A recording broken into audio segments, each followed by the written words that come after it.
আমি আজি বনাম ফুলকবি আলু আগত অলপ ফ্ৰাই কৰি ল'ম। কেৰাহী গৰম হৈছে, তেল দি দিলোঁ।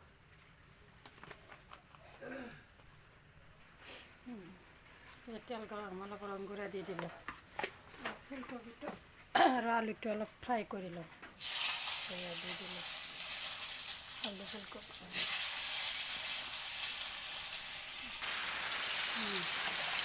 আমার ফুলকপি আর আলু ফ্রাই করা হয়ে গেছে।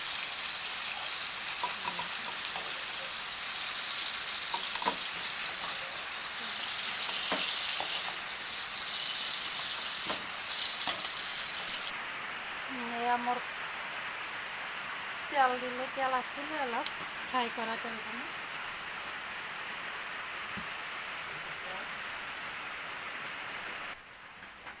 তেল গরম হল, 4টা শুকান জলকীয়া দি দিলোঁ। পাঁচফোৰণ দি দিলোঁ অলপ।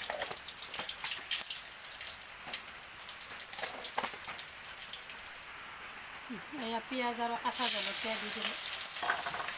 দি অলপ লাল লালকৈ ভাজি লওঁ।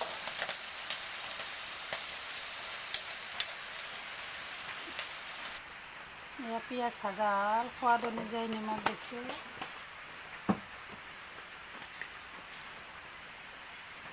হালধি গুড়ি দিছোঁ।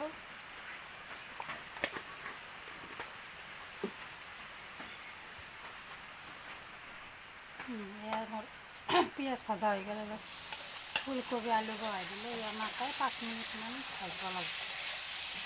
এনেকৈ ধুনীয়াকৈ 5 মিনিটমান ভাজি ল'ব।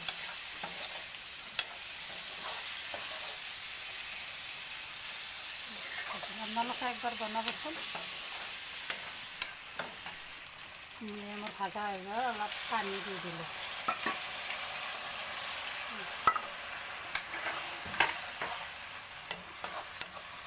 পানী দি মই ঢাকি দিলোঁ।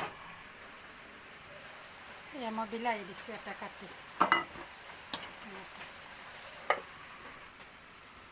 এয়া মোৰ ফুলকবিৰ চব্জিখন হৈ যাব। অলপমান মেগী মছলা দিছোঁ, বেলেগ মছলা নাই দিয়া। অলপ মেগী মছলা দিছোঁ। এনেকৈ অলপ টাইম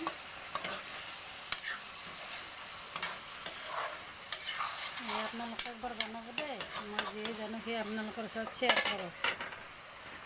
এয়া ধনিয়া পাত দি দিলোঁ। ধনিয়া পাত দি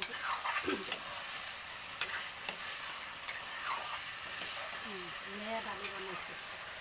আজি দালি, ফুলকবি ভাজি, আলু। আপোনালোকে এবাৰ বনাই চাবচোন। এনেকৈ ভিডিঅ'টো আজিলৈ ইমানতে।